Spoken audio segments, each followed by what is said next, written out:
전반적으로 지금 이재명 대통령이 양도세 중과를 강하게 얘기를 하시면서 시장이 상급지 위주로 가격이 하락하고 있고 많이 오른 매물 중심으로 하락하고 있고, 그게 집주인들이 다주택자들이 좀 더 급해지는 상황이다. 살려는 분들은 이 정도면 됐다고 사는 분들도 있지만 더 떨어지지 않을까 하고 또 더 기대하리는 그런 시장이다. 이제 더 큰 하락을 기대하는 매수 대기자들이 있는 거죠. 왜냐면 지금 시간은 살려는 사람이 유리하니까 지금 매수자가 우위에 있는 시장인 것 같은데, 강남과 비싼 한강변 벨트 얘기고, 이제 서울 외곽이라든가 이제 가격이 별로 안 올랐던 동네들, 경기도 이런 쪽은 별 영향이 없어요.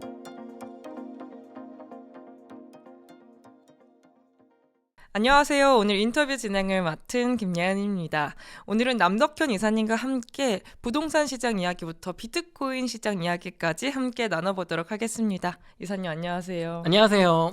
네, 간단하게 소개 좀 해주세요. 네, 저는 거인의 정원 출판사의 마케팅 이사이자 AI 부자 스쿨의 대표이고요. AI 시대, RWA 시대의 투자 전략가로 활동을 하고 있습니다. 부동산과 비트코인 그리고 이제 미국 주식 같은 금융 투자를 안정적으로 하는 걸 목표로 투자를 하고 있습니다. 투자자입니다. 네, 이사님 이제 5월에 양도세 중과를 앞두고 압구정이나 강남 쪽에서 급매가 많이 나오고 있다고 들었어요. 상급지 매물 가격 변동이랑 거래량 어느 정도까지 뛰어 올랐을까요? 매물이 많이 나오고 있습니다.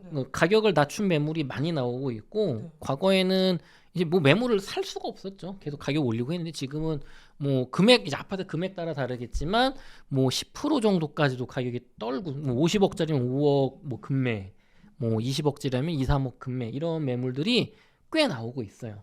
그리고 그런 거래량들, 그런 매물들이 또 팔리기도 합니다. 팔리고 있어요. 물론 더 급매를 또 기다리는 분들도 있죠. 이제 급해지면 더 싸게 할 거다, 힘겨루기가 있는데, 그러니까 전반적으로 지금 이재명 대통령이 양도세 중과를 강하게 얘기를 하시면서 시장이 상급지 위주로 가격이 하락하고 있고 많이 오른 매물 중심으로 하락하고 있고, 그게 집주인들이 다주택자들이 좀 더 급해지는 상황이다. 그러면서 또 살려는 분들은 이 정도면 됐다고 사는 분들도 있지만 더 떨어지지 않을까 하고 또 더 기대하리는 그런 시장이다. 이렇게 말할 수 있겠습니다. 그럼 실제 시장에서 이제 사려는 분들은 조금 더 기다려보자 이런 분위기가 더 많은가요? 지금은 좀 그런 것 같아요. 왜냐하면 이게 뭐랄까, 지금 김윤덕 장관님도 그렇고 뭐 공급 대책 얘기도 하고, 이재명 대통령도 SNS 상으로 연일 지금 뭐 세금 뭐 핵폭탄 발언까지 얼마 전에 했거든요. 그 핵무기를 쓸 수도 그러니까 이건 대단히 강력한 발언이잖아요. 핵무기 정말 최후의 수단인데 부동산이 이제 그런 얘기를 하시니까, 야, 이건 정부의 수장인 대통령이 좀 마음을 먹었다, 이번 건은 진짜다 하시면서 이제 더 큰 하락을 기대하는 매수 대기자들이 있는 거죠. 왜냐면 지금 시간은 살려는 사람이 유리하니까 5월 달까지 팔아야 되는데, 이 다주택자는 세금 때문에 지금 아직 3월 20일이잖아요 지금. 그러니까 좀 기다려보자, 뭐 4월 달에 사도 되잖아, 뭐 그런 거죠. 뭐 어떻게 보면 이제 회사 떠리로 팔 수밖에 없는 사람 입장이니까. 물론 이제 이게 좀 약했으면 야 그래도 뭐 유예 조치 나오거나 아니면 뭐 좀 나오겠지 했는데, 지금 또 공시지가 또 올렸잖아요 많이, 세금으로. 그러니까 지금은 매수자가 우위에 있는 시장인 것 같은데, 이게 강남만 그런 얘기고, 그러니까 강남과 비싼 한강변 벨트 얘기고, 이제 서울 외곽이라든가 이제 가격이 별로 안 올랐던 동네들, 경기도 이런 쪽은 별 영향이 없어요. 말씀하신 것처럼 이제 15억 이하 아파트들은 조금 다른 양상을 보이고 있다고 들었는데 구체적으로 어떤 시장 상황으로 흘러가고 있을까요? 15억은 조금 제가 볼 때 센 것 같고, 한 12억 이하 정도가 맞을 것 같고, 6억 이하면 정말 확실한데, 이런 그 15억 아파트가 이게 싼 게 아니잖아요. 이게 예전에 노무현 정부 때는 이게 지금 부자 아파트라고 해서 지금 종부세 두들겨 맞던 가격인데, 그러니까 그만큼 집값이 많이 오르긴 했는데, 이제 제가 볼 때 한 10억 이하대의 아파트들은 사실 많이 못 올랐어요. 심지어 지난 22년엔 상반기에 그 고점을 회복 못, 21년에 11월에 고점을 회복 못한 곳도 있거든요. 그러니까 이런 쪽은 사실 전세금하고 월세금이 계속 월세가가 올라와서, 그러니까 떨어질 폭이 별로 없어요. 거품이 없어, 쉽게 말하면. 그래서 이런 쪽은 뭐 이제 분위기상 야 좀 저 위에도 윗동네도 안 좋은데 우리도 좀 뭐 싸게 팔자, 약간의 요런 느낌 정도는 있지만, 가격이 떨어진다거나 급매물로 막 던진다거나 사는 사람이 안 사 이러지 않습니다. 이쪽은 거래가 잘 되고 있고 사실은 전세난이 좀 염려가 돼요. 앞으로 1년 뒤에 1년 2년 뒤에. 그래서 10억 이하 시장은 뭐 별 영향 없다. 다만 이제 5월 달까지는 이제 이렇게 상급지는 좀 떨어지고 중급지 중하급지는 뭐 보합세 정도를 유지할 것 같은데 제 생각은 이제 지금 정도 이상의 어떤 큰 대책이나 공급 대책이나 특단의 세금 정책이 나온다면 이쪽 조금 더 떨어질 수는 있어요. 왜냐면 지금 우리 시장의 예측은 오케이 양도세 중과 그다음에 뭐 공시지가 인상 그다음에 뭐 공정시장가 비율 조금 인상 뭐 요 정도 그다음에 실거주 안 하는 1주택자에 대한 어떤 세금 뭐 양도세 혜택 박탈 요 정도 예상하고 있잖아요. 근데 이게 아니라 보유세 3% 한다. 이러면 이제 달라지는 거죠. 왜냐면 그만큼 손실이 나니까. 이제 그 가능성보다는 지금 정도를 예상을 하기 때문에 물론 또 이제 3기 신도시에 공공으로 정말 마음 먹고 반값 아파트 막 한다가 이제 말이 되는 얘기가 나오면 또 달라질 수 있는 거죠. 그러니까 지금 정도 상황에서는 10억 이하는 사실 큰 영향이 없다. 그렇게 보고 있습니다. 아 그럼 노도광 쪽은 오히려 조금 가격이 오르는 양상을 보이고 있을까요? 물론 이제 한 달 뒤에 데이터를 봐야겠지만 제 생각에는 서울 외곽이 멈출 것 같아요. 상승세가 멈출 것 같아요. 왜냐하면 상급지가 떨어지고 있기 때문에 그리고 적어도 5월까지는 그렇게 될 거라고 봅니다. 그럼 5월 이후로 부동산 시장 어떻게 흘러가게 될까요? 5월 이후는 이제 다주택자들이 급매로 팔을 분들이 팔았잖아요. 그럼 이제 더 이상 나올 매물이 없어요. 이제 버틸 분들은 뭐 나올 매물이 이제 종부세나 보유세를 못 견디고 간간히 나오는 그런 파산 매물 정도가 나올 거고 이런 상황이 되는데 제가 작년에 올해를 예측할 때 어떻게 얘기했는지 기억나세요? 약간 보합 그러던 상승? 작년 초에 25년 초에 제가 25년과 26년을 전망할 때 25년 상고 하중 상고 하고 될 것 같다. 1년 내내 오르거나 하반기에 조금 약해지거나 이재명 정부의 첫 번째 두 번째 정책이 특단의 대책이 안 나오고 세금 정책 특히나 26년 5월에 요 양도세 다주택자 중과 배제 유예를 없애는 정도로 나온다면 26년 초까지 올랐다가 26년 뭐 여름 가을 정도 좀 가격이 떨어지고 뭐 한 6개월에서 1년 정도 가격이 좀 나쁘다가 결국엔 오를 거라고 했잖아요. 전방이 하나도 변하는 게 없어요. 그러니까 저는 사실 성정길 TV 저를 계속 보셨던 분들은 알겠지만 24년부터 전 맨날 똑같은 얘기 하거든요. 나올 때마다 내 집 마련하세요. 너무 올라간 건 따라가지 마세요. 뭐 동탄이랑 파주 운정신도시 좋은 것 같아요. 그 다음에 세금으로는 목 잡아요. 뭐 그런 얘기 했잖아요.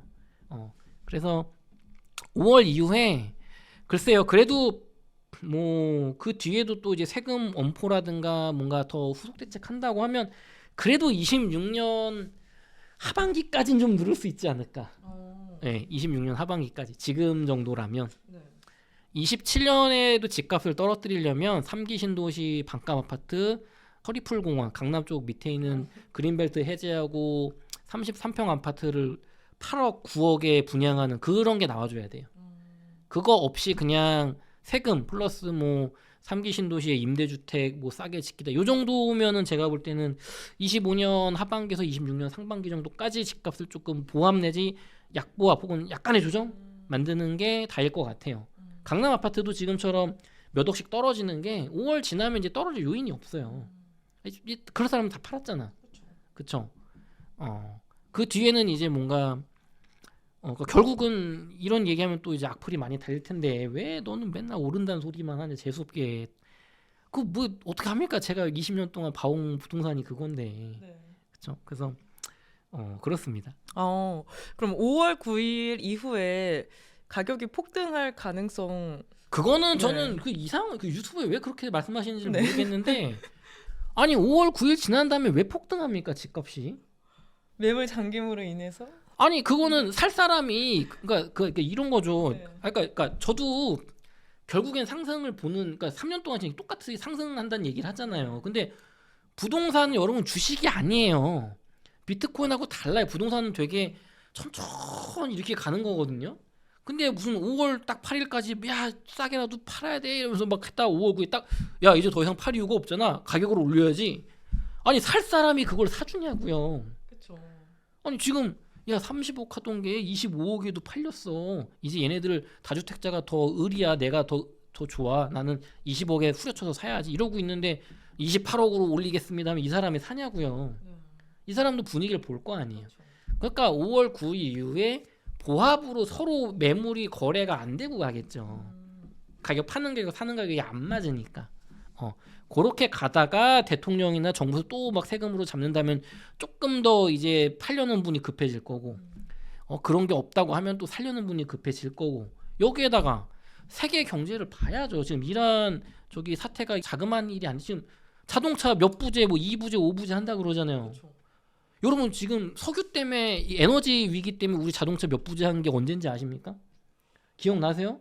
진짜 어렸을 초등학교 한 20년 된 것 같아요. 저도 2, 30년 된 것 같아요. 90년대 IMF 때 했나? 2008 금융위기 때 했나? 제가 뭐 안 찾아봤는데 이거는 보통 사태가 아니에요.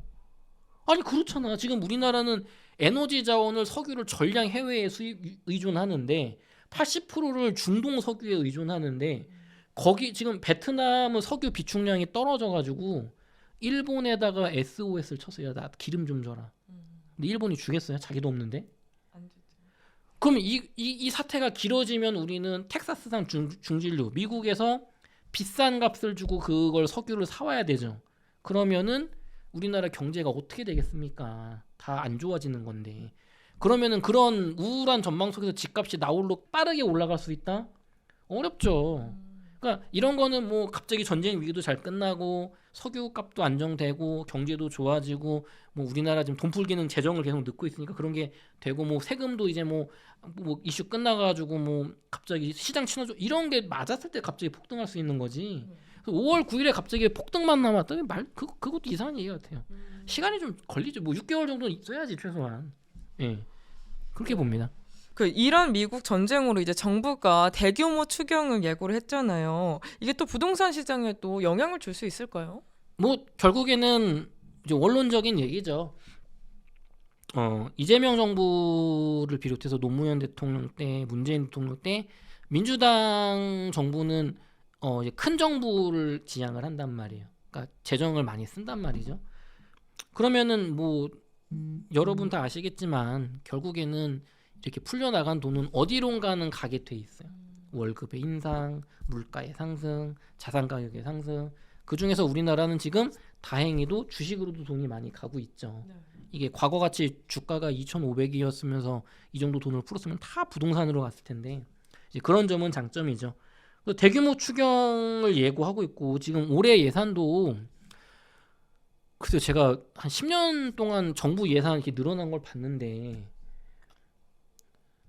올해 예산도 막 10%, 20%, 30% 과거에 비하면 막 50조, 100조씩 막 늘어난단 말이에요, 돈이. 근데 추가로 돈을 더 써야 된다. 야, 그러면 이게 결국에는 세금 들어오는 건 한계가 있고 채권 발행하는 건데 이거 국채 금리는 괜찮을까 또 걱정도 되고 동시에 그럼 원화로 된 자산 가격이 안 오르는 게 말이 되냐 싶은 거죠. 주식이든 뭐 부동산이든 땅이든. 부동산 시장이 결국에는 장기적으로 가격을 상승시키는 요인이다. 이게 뭐 당연히 뭐 이거는 뭐 경제학자 분들도 동의하시는 얘기니까요. 제가 무리한 주장하는 건 아닙니다. 그리고 요즘 주식 시장이 굉장히 또 핫하잖아요. 지금 같은 시기에 부동산 시장보다는 주식 시장에 조금 투자를 집중하는 게 맞는 선택인가요? 주식 시장이 이제 한국 주식을 얘기하시는 건가요?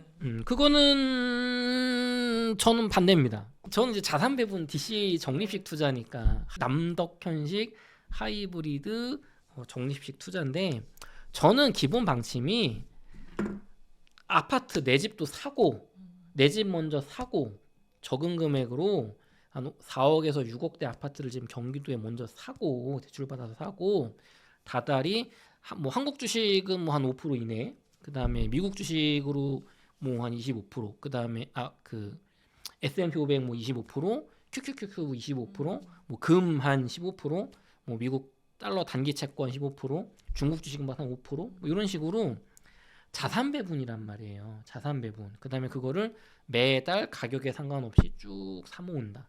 장기 우상향하는 자산을. 그런 전략을 이야기하는 분이니까 부동산만 사야 되나요? 아니요. 주식만 사야 되나? 아니요. 다 같이 사야죠.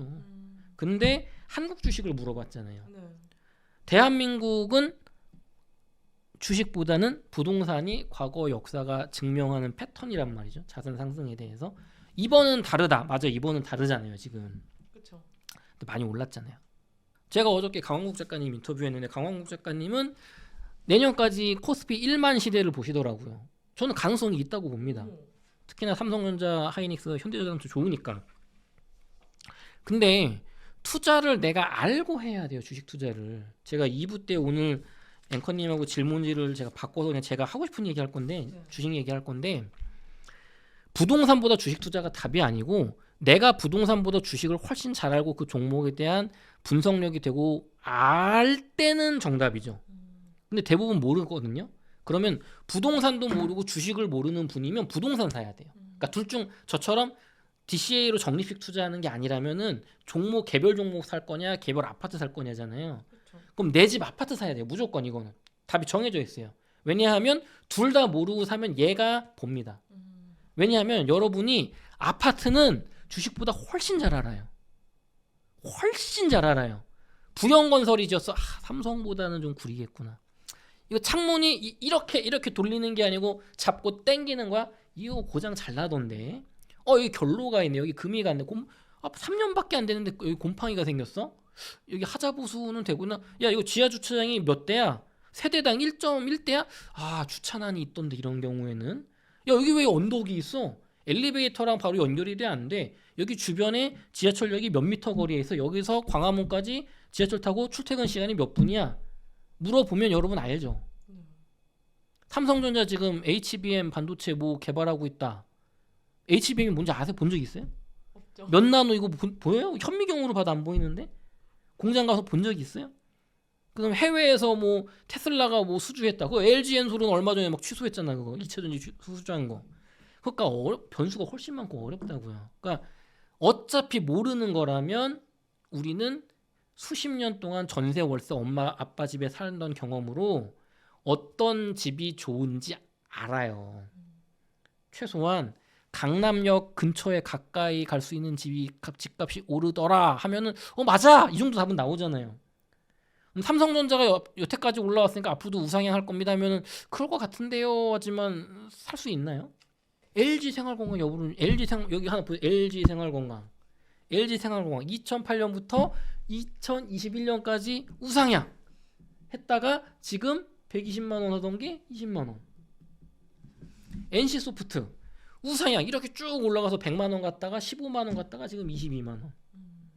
오늘 지금 난리난 펄어비스 도깨비 21년에 도깨비로 15만 원까지 갔다가 3만 원 갔다가 6만 8천 원 갔다가 오늘 지금 30% 하한 까먹고 4만 8천 원.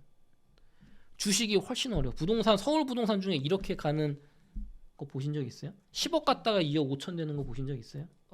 없죠. 빌라도 없어요. 서울 빌라도 그렇게 떨어지지 않고 올라요. 조금씩. 그러니까 내가 모르는데 내 집이냐 주식이냐 하나 둘 중 하나 무조건 해야 된다. 당연히 내 집.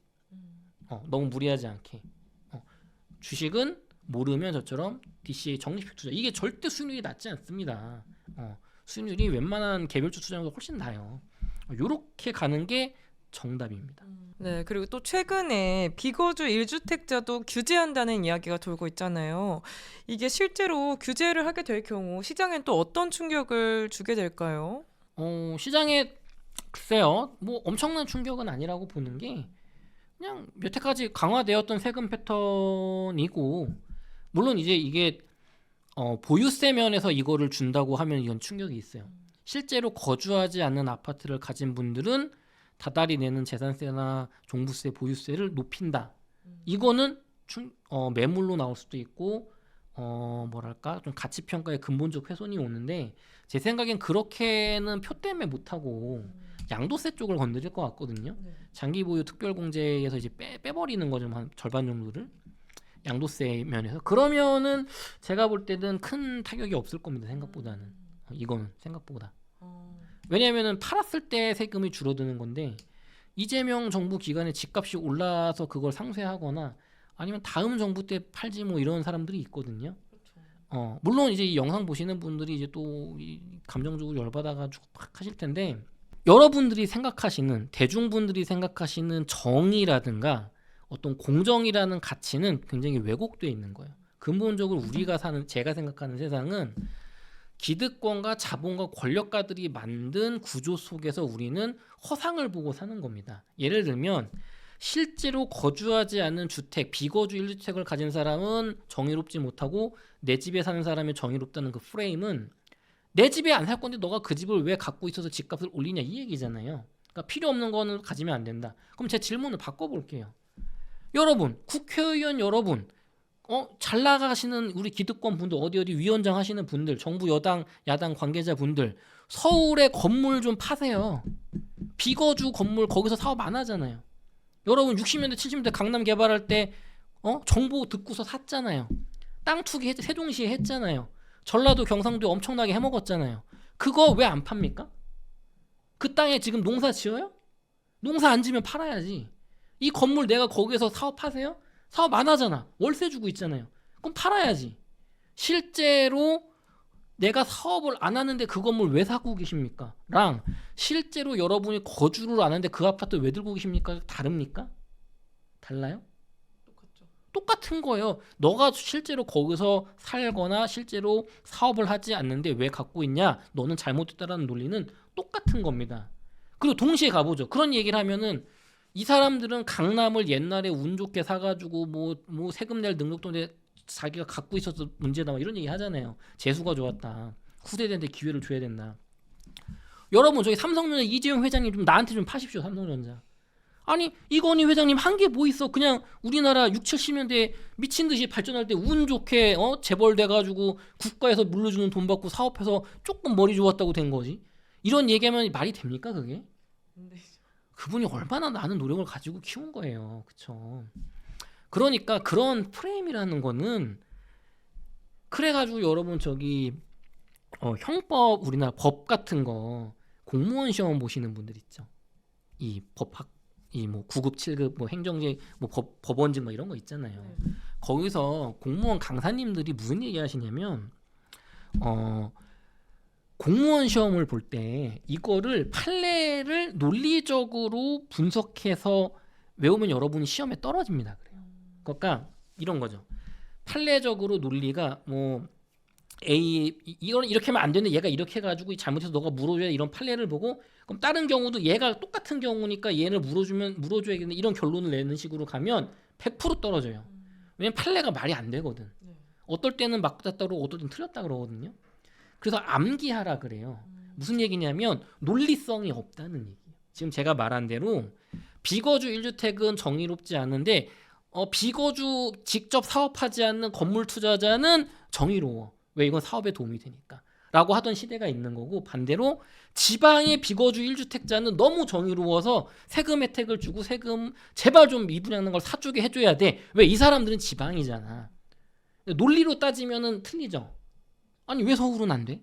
왜 지방은 정의로운 거야? 그쵸? 네. 그렇잖아요. 왜 지방은 왜 봐줘? 왜 서울에 아파트 한 채 있고 지방에 뭐 공시지가 몇 억이야 있는 건 아파트로 왜 안 쳐? 그러니까 논리로 따지면 안 맞아서 그냥 외워 그냥 그런가 이렇게 가는 거거든요. 그러니까 여러분이 생각하는 뭐 정의, 공정 이런 거는 다 권력자하고 이 정치적인 판단이 들어가서 그냥 그 시대에 대중들이 원하는 거를 하는 거예요.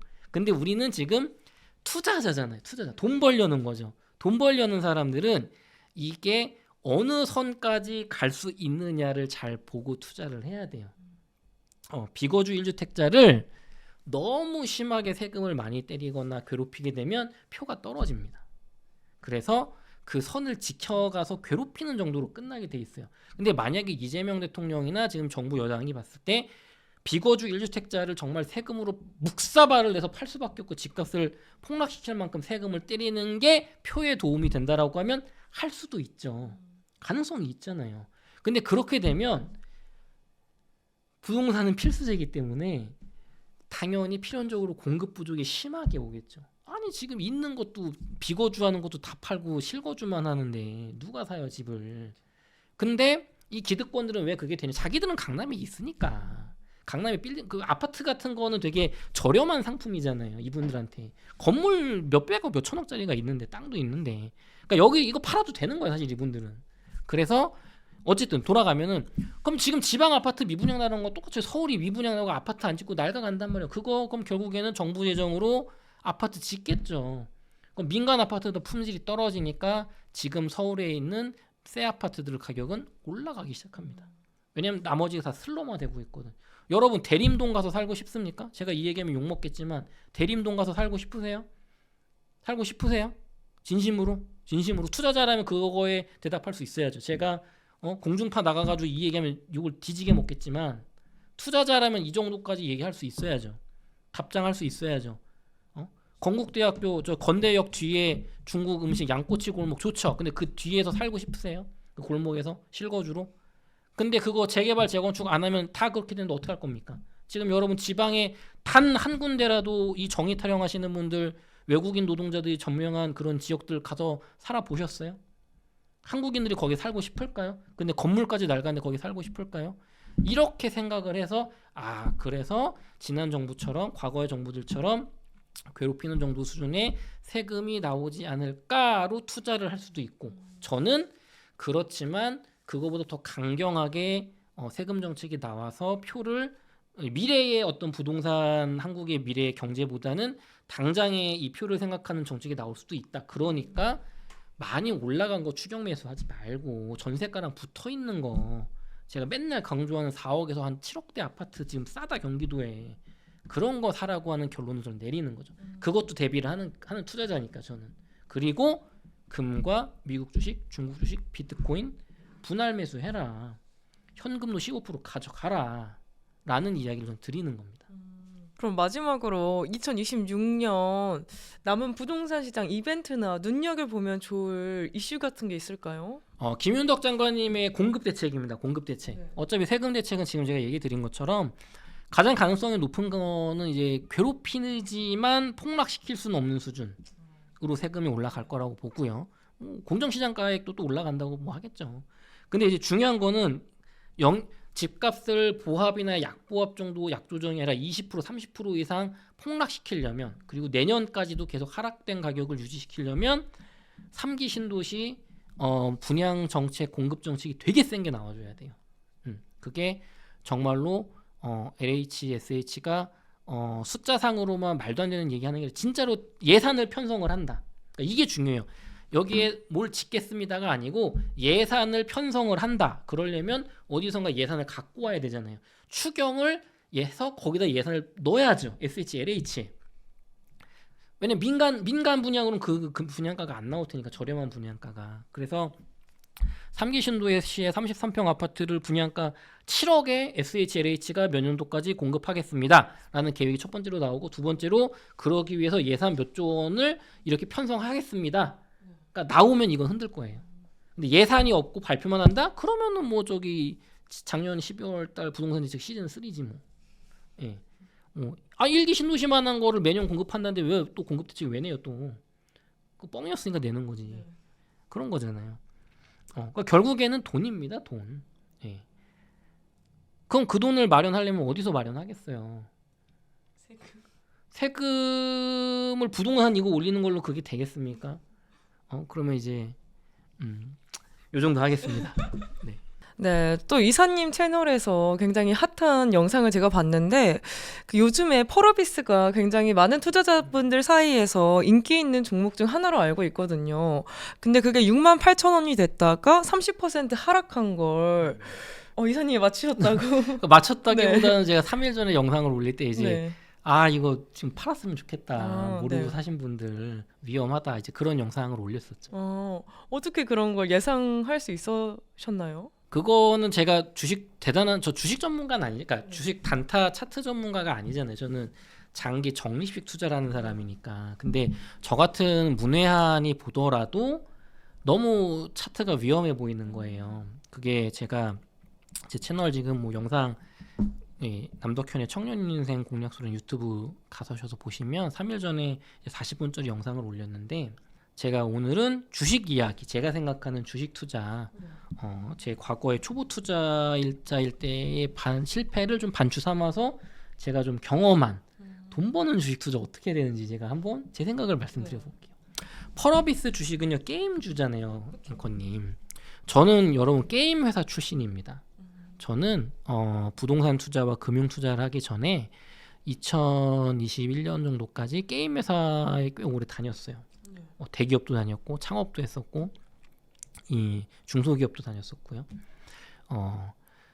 그러니까 이 게임 회사 주식들의 특징은 NC소프트도 그렇고 네오위즈도 그렇고 넥슨도 그렇고 뭐 데브캣 스튜디오도 그렇고 크래프톤도 그렇고 요번에 펄어비스도 그렇고 게임이 출시되기 한 6개월에서 한 달 전까지 주가가 이렇게 기대감으로 올랐다가 게임 출시 당일 뭐 일주일 전 혹은 게임 당일날 폭락하는 패턴이 반복되거든요.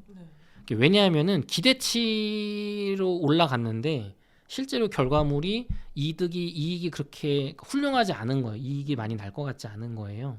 그래서 떨어진단 말이에요. 그 유일한 예외가 저 데브캣 스튜디오라고 해서 기대치가 별로 없어서 별로 안 올랐는데 6개월 동안 출시하고 나서 야 이게 뭐 잘 팔린다 괜찮다 해서 올라간 경우가 있어요.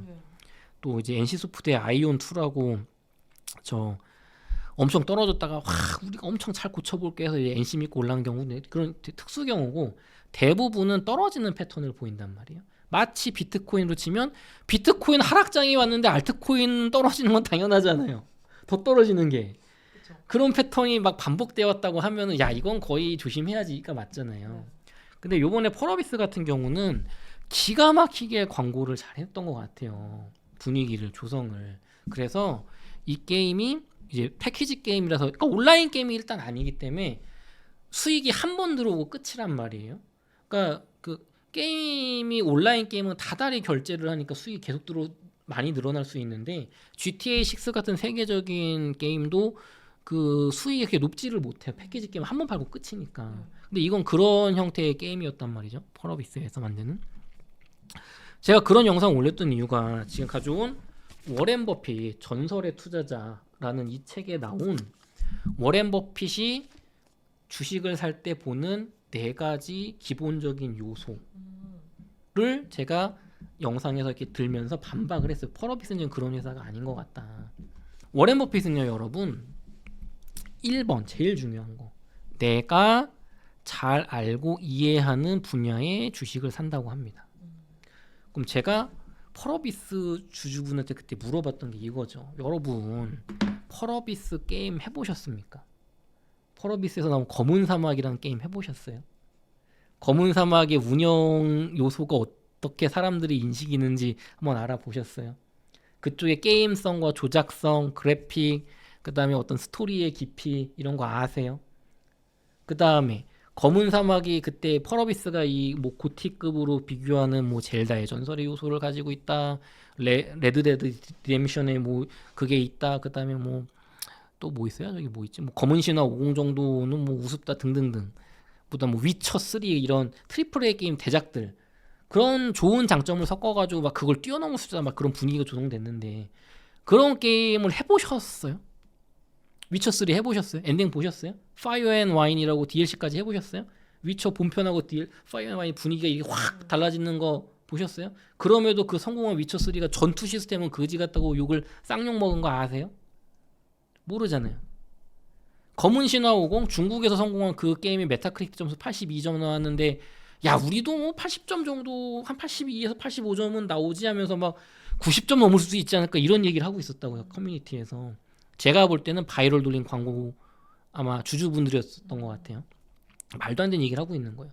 게임을 아는 제 입장에서는 야 내가 아무리 게임판을 떠난 지 좀 됐어도 5년 이상 6년 이상 됐지만 발더스 게이트 3, 위쳐 3, 레드데드 리뎀션, GTX 6 이런 젤다의 전설 같은 게임들이 진짜 성공하기 어렵고 엄청난 자본과 수많은 인력이 들어가고 한 게임인데 어떻게 지금 이런 트리플 A 패키지 게임을 처음 만드는 펄어비스가 게다가 도깨비라는 트레일러를 가지고 주가 방어용으로 썼다고 굉장히 욕을 많이 먹는 이 신뢰성 없는 회사가 한 번에 이걸 성공할 수 있겠냐. 그리고 기대치가 그 정도면은 이 정도 기대치로 올랐는데 이게 충족이 안 되면 많이 떨어질 수밖에 없지 않겠냐. 근데 게임에선 그런 패턴이었잖아요, 여태까지. 그러니까 제가 너무 걱정이 돼가지고 이제 영상을 켜가지고 지금 25,000원 하던 게 6개월 만에 68,000원까지 올랐는데 이게 뭐 투자 기준이 있는 분들은 모르겠지만 내가 얼마에 팔아야 될지 손절 라인이라든가 매도 라인 이런 거 기준이 없으신 분들, 메타크리틱 점수 몇 점 나면 얼마 판다 이런 거 기준 없이 고점에 사신 분들, 특히 빚내서 사신 분들, 남의 말만 듣고 사신 분들은 저라면 68,000원일 때 원금은 지금 다 빼겠다. 그리고 나라면 그리고 만약에 끝까지 간다고 하면 5일선이나 20일선 이평선 깨지면 전량 손절 치겠다고 했거든요. 오늘 지금 그거 깨졌어요. 30% 떨어지면서. 그럼 지금이라도 손절해야 돼요. 이제 더 들고 가시겠죠, 이제. 그렇죠. 그러니까 이게 워렌 버핏이 말한 내가 그 분야 종목을 잘 이해하고 있냐는 진짜로 잘 알고 있느냐 수준인 거예요. 그냥 안다가 아니라 진짜로 잘 이해하고 있냐. 진짜로. 제가 왜 이게 나오겠어요? 저는 게임돌이 출신이기 때문에 발더스 게이트 1이라는 엄청난 명작을 90년대에 막 했단 말이에요. 발더스 게이트 2를 했단 말이에요. 갑자기 이 얘기 왜 나오는지 이상하시죠? 모르니까 지금 이해가 안 되는 거야. 이해하는 사람은 제가 무슨 얘기 하려는지 다 알 거예요. 발더스 게이트 1, 발더스 게이트 2라는 이런 트리플 A 게임의 원작의 원형, 서양에서 초대박 치는 그 패키지 게임. 그 게임이 10년 만에 3부작이 나와서 게임 오브 더 이어, 발음이 좀 이상해요. 고티를 받았어요. 최고의 게임, 엘든링급 그런 상을 받은 발더스 게이트 3라는 게임이 라리안 스튜디오라는 회사에서 만들어졌거든요. 그 회사는 이 게임 개발하느라고 파산할 뻔했어요. 엄청난 인력, 엄청난 자금이 들어가서 만들었거든요. 근데도 우리가 1부, 2부, 3부 중에 3부는 좀 너무 날림으로 만들지 후회가 남는데요. 근데 이 게임은 이 발더스 게이트 3 만들기 전에 디비니티 오리지널 신 1, 2라는 또 그 히트 게임이 있었고 그 앞에도 90년대부터 막 그런 게임을 만들었던 회사예요. 그러니까 처음 만든 회사가 아니에요. 기술력이 있고 나름대로 검증되고 좋은 회사인데도 이런 트리플 A 게임 대작 게임을 만들었더니 야 우리도 꽤 힘들었어. 하지만 원래 기술력이 있으니까 상 받을 만큼 만들었었거든요. 근데 붉은 사막은 처음 만드는 거잖아요. 지금 이런 게임을. 인력도 적다고요. 트리플 A 게임에서 스토리 같은 거 스토리 작가가 몇 명이 붙는지 알고 투자하셨습니까, 여러분? 그냥 스토리 그냥 내가 생각해서 여기서 여기저기 뭐 가가지고 너 깃털을 좀 받아와라 나무에서 뭐 도토리를 떼와라 한 다음에 갖다 주는 식으로 만들면 게이머들은 참 의미 없는 한국식 노가다 퀘스트를 준다고 해서 바로 싫어요를 누른단 말이에요. 이유를 만들어줘야죠. 지금 저기에 300년대 공복된 나무가 있는데 지금 피를 철철 흘리고 있는데 여기에다가는 뭐 어떤 정령이 깃들어 있는 이 도토리를 저기다 발라줘야지만 제가 치유가 되고 그래서 돼지가 뭔가 치유가 되면서 여기에서 뭔가 뭐 거대한 악과 싸우는 우리의 뭐 아군이 될 수 있다. 이 정령 세력이 뭐 이런 걸 심어줘서 내가 그냥 갖다 주는 게 아니고 어디에 가가지고 도토리 뿌리를 캐고 여기다가 누가 마법사를 만나서 마법을 부여하고 이런 과정을 거쳐서 그 중간에서 그거를 가로막는 악의 보스가 있어서 걔를 때려잡고 딱 해서 야 내가 이 퀘스트를 했어. 이거를 만들어주는 게 스토리 작가와 기획자거든요. 근데 이 펄어비스는 전통적으로 제가 회사를 봐온 경험에 의하면 기획이 상대적으로 약하고 개발이 강한 회사로 느껴졌단 말이에요. 그러니까 개발자의 힘이 세다는 건 기획이나 스토리 쪽이 좀 약하고 기술력이 강하다는 얘기예요. 쉽게 말하면. 근데 이제 이런 트리플 A 게임은 그래픽 좋다고 성공하는 게 아니고 그 스토리가 얼마나 맛깔나게 돼 있고 상호작용이 그러니까 뭐 말이 안 되는 거가 야 이런 것도 돼야 하는 게 돼야 되고 근데 그 과정에서 그러니까 이런 거죠. 제가 이게 마이크를 얘기를 하는데 여기 보시면 여러분 여기 조그맣게 마이크가 하나 더 달려 있어요. 이게 고장 났을 때 여기서 음성을 녹음하기 위한 거잖아요. 그러면은 이런 게임들은 마이크에서 뭐 남석현 이사님 말을 하세요라는 이런 퀘스트가 있을 때 여기서 말하면 여기 녹음이 되죠. 근데 얘를 끈 상태로 말해도 여기 녹음이 되죠. 그렇죠? 그럼 어떤 놈들은 이걸 꺼버린다고 게이머 중에 왜 심심해서 아니면은 몰라서 얘를 활성화시키는데 얘를 활성화 안 해서 얘만 켜줘도 녹음이 되잖아요. 그럼 이 방송이 나가야 돼요. 그럼 이거 경우의 수를 두 가지를 다 구현해야 되잖아요. 근데 트리플 A 게임들은 이게 끝이 아니고 옆에 지금 여기 화면 보여주세요. 우리 앵커님이 계시잖아요. 내 것도 끄고 이것도 꺼버렸어. 활성화를 안 시켰어. 근데 이렇게 녹음하잖아요. 그럼 앵커님 마이크 제 목소리가 아주 정확히는 안 되지만 들어가죠. 그렇죠. 조금 음질이 떨어지게. 그러면 영상을 딱 틀었을 때 앵커님 목소리는 또렷하고 제 목소리 좀 울리는 걸로 화면이 영상이 재생되면서 아 너는 한 80점밖에 못했다. 퀘스트를. 너는 내가 보상을 100점이 아니라 80점만 줘야겠다. 왜 너 음성이 별로였어. 다음엔 잘해봐. 아 그럼 내가 다음에 할 때는 뭘 잘못했지. 내가 다음에 할 때는 이거 꼭 설정해야지. 근데 여기서 끝이 아니고 트리플 A 게임들은 앵커님 것도 끈 거야. 근데도 목소리가 어떻게 나갈 수 있냐면 여기 앞에 있는 카메라에 녹음이 되거든요. 카메라에도 마이크가 달려 있잖아요. 그러면 아주 울리는 거지 같은 목소리로 녹음이 돼서 너는 퀘스트를 절반 정도밖에 못했어. 그래서 너는 엔딩 거대한 악과 싸울 때 우리가 도와주진 않을 거야. 그냥 물약을 줄게. 힘 써봐. 노력은 했다. 이렇게 되는 거거든요. 혹은 앵커님이 없이 나 혼자 녹음해. 그러면은 나 혼자 떠들어서 이게 영상이 재미가 없어가지고 이 관객들이 별로 안 좋아하니까 너는 퀘스트 실패야. 다음부터는 훌륭한 앵커님을 모셔봐. 근데 앵커님이 이렇게 능력 있는 여성 앵커님일 수도 있고 남자일 수도 있고 동네 할아버지일 수도 있고 내 동료일 수도 있어. 그럼 할아버지는 이상한 농담을 해서 이걸 망칠 수도 있고 몬스터일 수도 있는 거야. 용이 나와요. 갑자기 용이 나와가지고 막 불을 쏘는 거예요. 이거를 다 구현하는 게 트리플 A 게임이에요. 경우의 수를. 네. 그러면 유저가 어떤 방식으로 이 퀘스트를 해결을 하든 야, 이 게임은 진짜 내가 생각했던 거 다 되네. 재밌잖아요. 그렇죠. 그럼 이게 엄청나게 노력이 많이 들어가야 되고 이걸 다 경우의 수를 구현을 하려면 개발이 다 돼야 되잖아요. 근데 유저가 하는 건 요거 하나밖에 없어. 99%의 유저는 이상한 짓 안 한단 말이에요. 그러니까 이 게임이 개발 기간도 오래 들고 돈도 많이 들고 치밀하게 해야 된단 말이에요. 그리고 이걸 방송을 준비하다 갑자기 게이머가 방송 끝까지 안 하고 막 딴 데 가서 딴짓 한단 말이에요. 그러고 와서 해도 이게 또 될 수도 있고 반대로 너가 너무 시간을 오래 끌어서 기다리던 앵커님이 가버렸습니다. 넌 퀘스트 실패입니다. 이게 트리플 A 패키지 게임 고티를 받는 게임들 이 정도가 퀄리티가 쭉 나와주는 거예요. 근데 여러분 펄어비스 붉은 사막 투자하신 분들 이 정도 게임을 첫 번째 내가 해봤습니까? 그거 비교 분석 됩니까 지금 저처럼? 검은 사막이라도 해봤습니까? 거기랑 비교되는 게임 해보셨습니까? 그 게임들 트레일러 봤습니까? 그 게임들 나오고 그 외국 회사들 주가가 어떻게 변하는지 봤습니까? 지금 펄어비스가 2년 동안 적자 보고 있는 회사인데 알고 계셨습니까? PER이 몇 배인지 아십니까? 주당 순이익 EPS가 몇 배인지 아십니까? 여기 인력이 몇 명인지 아십니까? 이 게임 스토리 작가가 몇 명인지 아십니까? 그럼 스토리가 약하다는 게 예상이 되지 않습니까? 인원이 적은데 자체 개발 엔진을 만든다고 하는 회사인데 자체 개발 엔진을 인원이 적은 회사가 만든다고 하면은 완성도가 더 떨어질 상업용으로 검증된 언리얼 엔진 쓰는 것보다 떨어질 수 있다는 걸 생각해야 되지 않습니까? 조작법이라고 이렇게 유출된 게 있는데 조작법이 이게 너무나도 복잡하고 어려워 보이는데 이렇게 복잡한 게임이 검은 사막 때도 그랬는데 얘도 이렇게 복잡하면은 문제점이 답습될 수도 있다는 생각은 안 해보셨습니까?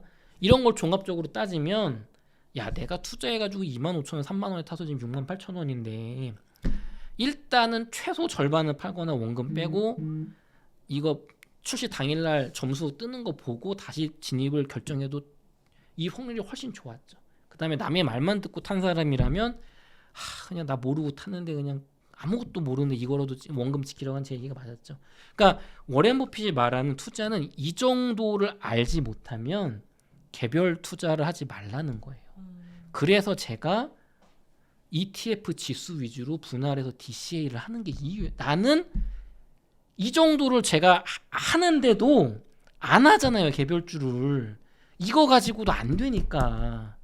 주식 투자가 여러분 어려운 겁니다. 그래서 근데 막 모르고 한단 말이에요. 삼성전자 공장을 가봤냐고 아니면 그 보고서 다 보고서 뭘 분석을 해보셨냐고요. 근데 이게 4가지 원칙 중에 1번이었어요. 보세요. 잘 모르고 투자했죠. 그 모르고 투자하신 분들은 그럼 2번 워렌 버핏 투자할 때 주식 고를 때 두 번째 그 회사가 장기적으로 가치가 주가가 올라갈 만한 확실한 이유가 있을 때 삽니다. 가치의 성장이 예상될 때. 여러분 앞으로 3년 뒤에 5년 뒤에 펄어비스의 주가가 올라갈 수밖에 없는 요인을 알고 투자하셨습니까?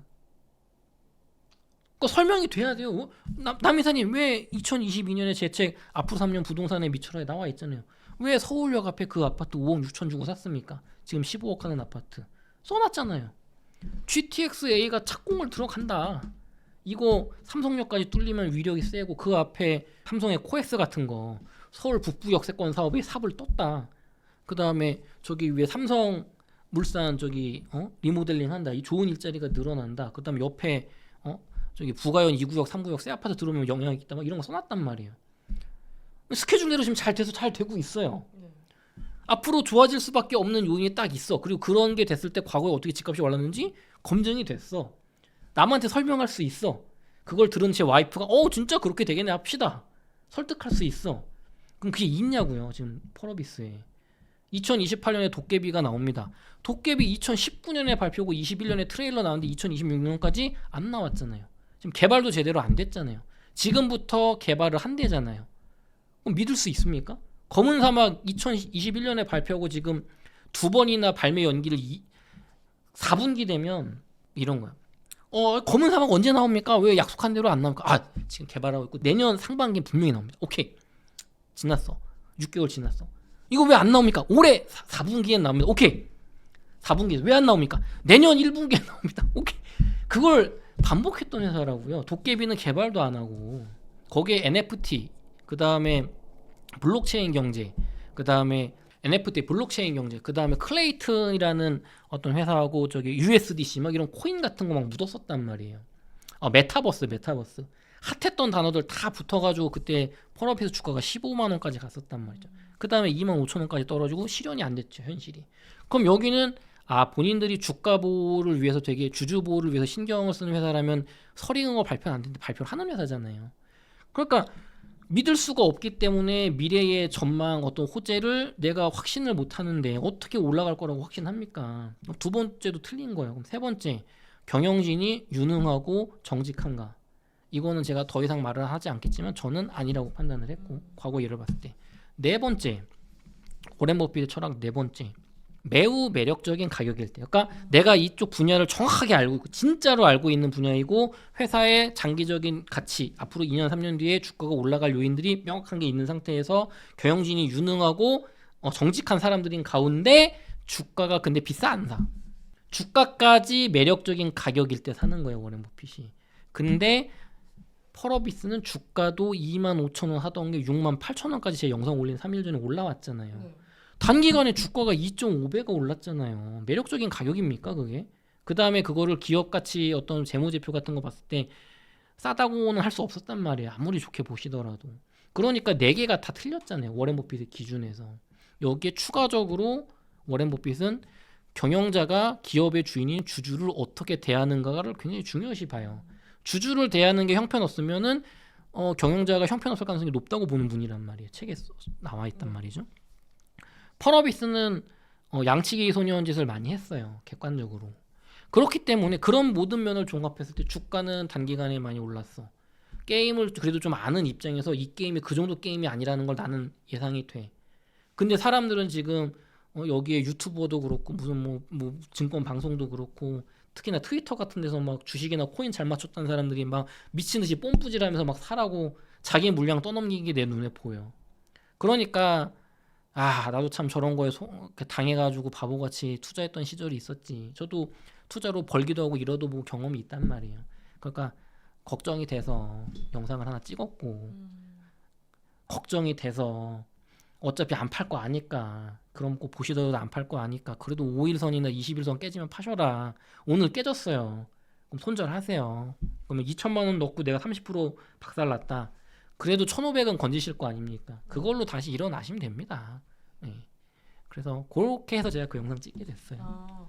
근데 말씀하신 그 워렌 버핏의 사요소 전부 다 해당되는 주식 그렇게 많을 것 같지는 않은데 여기서 한 3가지만 해당돼도 투자해도 괜찮을까요? 워렌 버핏은 안 해요. 그러니까 그런 거죠. 네. 워렌 버핏은 이 4요소에다가 네. 기업의 DCF라고 해서 이제 기업의 이제 가치 평가하는 모델, 그러니까 지금 뭐 재무제표라든가 주당 순위 이런 거 하나도 안 들어가죠. PER 이런 단어들 그런 것까지 다 보는 거거든요. 그래가지고 저기 워렌 버핏이 있는 회사에서 버크셔 해서웨이 주주총회면 맨날 그 얘기 하잖아요. 우리가 돈 투자하고 싶은 좋은 기업만 있으면 투자하고 싶은데 그런 기업이 없어서 현금을 쌓아놓고 있다. 그러니까 이 사람들은 뭐냐면 이길 수 있는 게임만 하는 거예요. 워렌 버핏이랑 우리 주주총회 보시면 아니 야구할 때 스트라이크 들어올 때만 휘두르면 되지 않냐? 그래서 3번만 안타 치면 이기는 게 주식인데 왜 아니 안 좋은 공에 왜 휘둘러서 맨날 돈을 날려 바보들이야? 뭐 그러잖아요 이 사람들은. 그럼 그 얘기 들으면 우리 웃고 마는데 이분들은 자기가 한 말을 지키는 거예요. 남이사님 부동산 투자 어떻게 됩니까? 앞으로 개발 계획이 있고요. 여러분이 잘 알고 그 지역이 어떤 개발 호재가 있는 것뿐만 아니라 살기가 좋은지 여러분이 판가름 나는 이해할 수 있는 지역, 이해할 수 있는 어떤 종목. 여러분 아파트가 살기 좋은지 아닌지 알 수 있죠. 여성분들 혼자 사시는 오피스텔이 여기가 살기 좋은지 아닌지 알 수 있죠. 자취하시는 남성분들 여기가 단칸방 이 30년 된 빌라가 남자 둘이서 학교 앞에서 30만 원 주고 월세 내고 자취하기 좋은지 나쁜지 정도는 알 수 있죠. 알 수 있죠. 근데 지식산업센터가 투자 가치가 있는지 알 수 있어요? 그 월세로 사는 오피스텔이 내가 출퇴근하고 학교 가기 좋은지는 알 수 있지만 그 오피스텔 가격이 오를지 말지를 알 수 있으세요? 모르죠. 그러니까 내가 월세 전월세로 살 집을 구하는 것과 투자로 살 집을 구하는 건 다른 얘기죠. 근데 아파트는 꽤 맞춘단 말이에요. 잘 몰라도 일반인들도. 야 여기 아파트 보니까 좀 올라왔어. 근데 여기 내가 보니까 살기가 좋아. 애 키우기가 좋아. 그럼 아파트는 보통 올라요. 근데 지식산업센터는 내가 여기 살기가 좋아. 여기 뭐 내가 일하기 좋아. 회사 운영하기 좋아. 근데 안 올라. 상가는 여기 장사하기 내가 좋아. 근데 나만 좋아. 이런 경우가 많기 때문에 틀려. 근데 아파트 빌라 정도는 웬만큼 맞는단 말이에요. 그러니까 내가 잘 아는 걸 투자하고 여기 개발 호재 뭐 유튜브만 치면 요즘 뭐 개발 호재 맨날 나오잖아요. 그다음에 구청에 전화해 보면 되거든요. 여기 지금 보니까 GTX-A 완공이 2030년 6월이라고 나왔는데 진짜 맞습니까? 하면 공무원분이 국가의 공무원분이 확인을 해줘요. 맞습니다. 2030년 목표로 계획을 하고 있는데 연기 뭐 한 1, 2년 더 걸릴 수도 있습니다. 라고 공무원이 말해준다고. 여기는 이 사람은 국가의 자격이 있는 분이 말하고 신문기사 찾다 보면 우리 기자분들이 기가 막히게 찾아가지고 여기 야 30년 목표라고 근데 한 1, 2년 지연되고 있다 뭐 이런 거 찾아주잖아요. 근데 주식 투자는 회사의 말만 듣잖아. 이번에 제대로 된 게임을 만들었습니다. 조작감이 좋습니다. 고티를 받을 수 있을 겁니다. 누가 보장하지? 공무원이 그런 얘기 하나요? 아니잖아요. 그러니까 정보의 정확성과 투명성이 압도적으로 부동산이 유리한 거예요. 그 다음에 3번째, 정직하고 능력 유능한 사람들이 하나. 유능하지 못한 사람들이 하는 게 망하는 재개발 재건축이니까 제가 재개발 재건축 위험하다고 하는 거고, 일반 지어져 있는 아파트는 재개발 재건축 같은 그런 유능한 뭔가가 필요 없기 때문에 그냥 가만히만 있어도 얘는 주변 환경이 알아서 변해서 올라가기 때문에 정직하기만 하면 되죠. 이상한 뭐 압류 걸려 있는 거 없다거나 무슨 뭐 저 땅하고 건물 주인이 분리되어 있다거나 건물 땅은 서울시 건데 건물만 사람들 거라는 거만 이상하게 돼 있는 것만 없으면 문제 없죠. 그러니까 아파트가 투명한 거예요. 근데 빌라만 가도 벌써 이상해지죠. 그러니까 빌라가 조금 더 어려운 거고. 지식산업센터 진짜 어렵지. 지식산업센터는 내가 잘한다고 되는 게 아니니까. 그럼 4번째, 가격이 싼지 비싼지 매력적인 가격인가. 여기서 보통 매력적이지 않은 가격이 많이 올라타지만 장기 우상향하는 종목인 서울 아파트를 샀기 때문에 얻어 걸려서 돈을 벌죠. 근데 조금 공부를 하면 아주 비싸진 않는 가격에 사겠죠. 지금 제가 맨날 말하는 경기도의 4억에서 7억대 아파트들. 이런 식으로 부동산을 나눠서 투자를 하기 때문에 일반인들은 부동산으로 돈을 많이 버는 거예요. 서울에 1시간 만에 가는 대학교라고 TV 광고가 나올 때 야 이거 저기 네이버 앱으로 찍어보니까 자동차 시간만 1시간 20분이네. 그럼 기다리는 시간 10분, 내려서 집에 가는 10분 하면 2시간은 걸리겠네 라고 알잖아요. 그쵸. 근데 내년부터 우리가 여기 2차전지 광산을 몇 프로 증설할 거고 판매량이 20% 늘어날 겁니다. 이거 검증할 수 있어요? 없죠. 지금 이렇게 늘어났습니다. 내가 정확히 알 수 있어요? 모르죠. 아니 우리나라 주식 중에 아니 몇 조 원어치 수출했어요. 근데 제가 취소했대요. 이런 경우가 얼마나 많아. 못 믿는다고요. 그러니까 주식이 어려운 거예요. 개별주가. 그러니까 절대로 주식을 쉽게 생각하고 투자하시는 게 아니고 90% 정도는 저처럼 안정적으로 지수 투자 DCA로 가시고 5에서 10% 정도는 내가 재능이 있나, 그다음에 내가 능력이 되나 한번 내 능력을 테스트를 해보는 거죠. 그 정도는 내가 잃어도 되잖아요. 빵원이 되더라도 심지어. 그렇게 한 5년 해봤는데 내가 잘 안 된다. 그럼 재능이 없는 거잖아요. 그러면은 안정적인 이런 DCA 투자로 쭉 가시면 되고, 내가 했는데 잘한다. 그러면은 그 비중을 늘려나가면 되는데, 우리는 맨날 유튜브만 보고 돈 버는 뭐 몇 배 버는 10배 버는 왜 뇌가 쩔어져가지고 연평균 수익률 7%, S&P 500 시장 수익률이 그 월가의 투자 전문가들의 상위 10% 수익률인데 그거를 적다고, 10년에 2배가 적다고. 그러니까 주식으로 잃는 거고 펄어비스 같은 주식에 뛰어드는 겁니다. 그래서 제가 그런 영상을 찍었던 거예요. 그럼 저 같은 초보 투자자분들은 어떻게 하면 돈을 잃지 않고 조금이라도 얻을 수 있는 투자를 할 수 있을까요? 제가 생각할 때는 이게 주식이 그 대신에 되게 좋은 점이 있더라고요. 네. 주식은 그러니까 우리 예금 적금이나 지수 투자 있잖아요. 그 적립식 투자.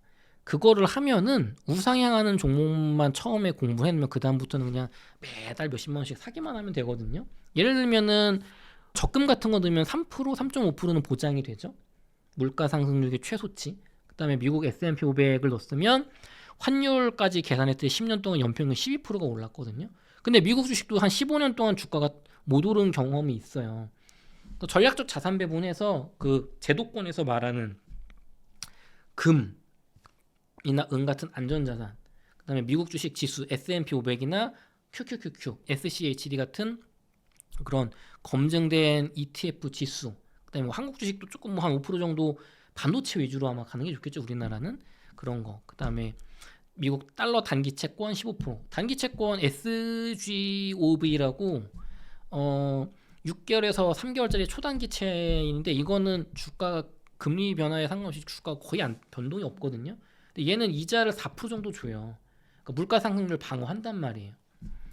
그 대신 달러 자산인 거죠. 미래는 스테이블 코인이 그 역할을 할 건데, 이렇게 여기에 이제 내 집 마련 부동산 해가지고 한국 부동산, 한국 주식, 미국 주식, 금, 그 다음에 달러 단기채, 그 다음 저는 중국 주식 한 5% 정도 추가, 이렇게 배분해 놓으면 지금 한국 부동산이 올랐어. 근데 뭐 삼성전자도 올랐어. 근데 미국 주식 왜 이렇게 빌빌대지? 근데 뭐 중국 주식은 10년 동안 안 올라. 중국 주식 10년 동안 안 올랐어요. 근데도 넣는 거예요. 얘가 올라갈 수 있으니까. 그러니까 이런 식으로 자산 배분을 해서 ETF 투자를 하신다면 저는 주식만큼 또 좋은 투자가 없다. 왜냐면 주식은 내가 할 게 없잖아요. 부동산만 해도 내가 이거 공부한 다음에 산 다음에 거기 들어가서 살다가 뭐 또 이재명도 지금 세금 올린다고 세금 올리면 머리 아프고 뭐 공부해야 되잖아요. 주식은 공부할 게 없어요. 그냥 미국만 믿으면 돼. 이런 식으로. 그러니까 지금 제가 말을 좀 쉽게 했는데, 결국엔 여러분 잃지 않는 투자 욕심을 줄이고, 야 7% 수익률이면 좋은 거야. 상위 10%, 세계 10%야. 욕심 부리지 말고. 그러면 이런 얘기 하시잖아요. 아니 남이사님 7% 그거 누가 모릅니까? 그 바보 아니야? 그거를 지금 얘기를 하고 있어? 10년에 2배? 그럼 내가 지금 2천만 원밖에 없는데 그래봤자 4천만 원 아니에요? 10년 뒤에. 아파트 가격은 2억짜리가 4억 될 텐데. 그러니까 내가 지금 10배, 20배, 100배짜리 투자하는 거, 이런 얘기 하시잖아요. 그 마음으로 투자하는 거잖아요. 그렇죠? 이제 답이 2개. 첫 번째, 저축으로 5천 모으신 다음에 내 집 마련 하시고 하셔라. 첫 번째. 두 번째는 수익률이 7%인데 15%로 만드는 아주 쉬운 방법이 있습니다. 투자금을 2배로 늘리면 돼요. 내가 한 달에 50만 원씩 7%짜리 수익률 투자, ETF 투자를 하고 계셨으면 50만 원을 아껴서 100만 원을 넣으면 15% 수익률이 되는 거예요. 그쵸? 투자금을 2배로 늘렸으니까. 근데 이게 어렵지 않다고요. 어렵지 않아요. 2가지 방법이 있죠. 첫 번째, 수입을 늘리는 거. 두 번째, 지출을 줄이는 거. 여러분, 지금 제가 오늘 앵커님하고 우연히 여기 앞에 커피숍에서 만나서 둘 다 저가 커피를 사왔는데 2,000원짜리 커피거든요. 제가 오늘 앵커님 보고서 칭찬했어요. 기억나시죠? 제가 왜 칭찬했죠, 앵커님을? 싼 커피 마시는 저가 커피 드신다고. 제가 네. 앵커님이 젊은 분이시고 되게 훌륭하신 분인데, 보통 저도 그랬고 이 나이 때는 특히 여성분들이라면 스타벅스 커피 먹고 싶단 말이에요. 더 욕심내면 폴바색 같은 거 먹고 싶고 맛있는 거. 근데 그 커피는 5,000원이잖아요. 이건 2,000원, 1,500원 하잖아요. 이거를 드신다는 건 벌써 지출을 3분의 1로 줄이는 거잖아요. 이런 생활 패턴을 만드시면 돼요. 되게 대체제가 많습니다, 생각보다. 근데 이렇게 아낀 돈 가지고 명품 사고 해외여행 가고 뭐 성형수술 받고 남자들 시계 사고 자동차 사고 그다음에 뭐 이상한 주식 했다가 다 날려먹고 그러니까 문제가 되는 거잖아요. 그러니까 저축을 하고 내가 이 50만 원, 100만 원을 이 투자금으로 늘면 늘수록 내 미래가 엄청나게 좋아진다는 확신을 가지시고 이 투자금을 늘리면 돼요. 간단합니다. 그러면서 내가 알바까지 한다. 주말에 뭐 알바하신다거나 예를 들면은 주말에 택배 같은 걸 하시든지 뭐든지 좋아요. 나이가 젊은 분이면 나 같으면 저 쿠팡 가서 하겠어. 쿠팡 가서 제가 주말에 일을 하면 내 인생 진짜 열심히 살아야겠다. 노가다 한번 8만 원 받고서 일당 이 곰방이라고 매구소 하는 거 그런 거 한번 해보세요. 해보면 지금 회사에 충성해야지. 여기서 내가 되게 좋은 거구나. 우리 회사는 동기부여가 된다고요. 또 이제 그런 것도 한번 해보시고 편의점 같은 거 좋은 거 잡으시거나 뭐 쿠팡 같은 거 하셔가지고 월 수입 30만 원, 50만 원 더 벌면 그것도 투자금에 넣으면 되잖아요.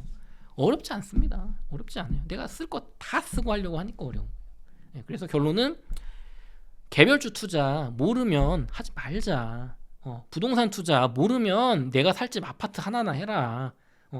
빌라, 재개발, 재건축, 오피스텔, 지식산업센터, 공시지가 1억 이하의 주택, 재개발 뚜껑, 그다음에 무슨 지방의 미분양난 아파트, 지방의 별장, 생활력 숙박시설 이런 거 쳐다도 보지 말자.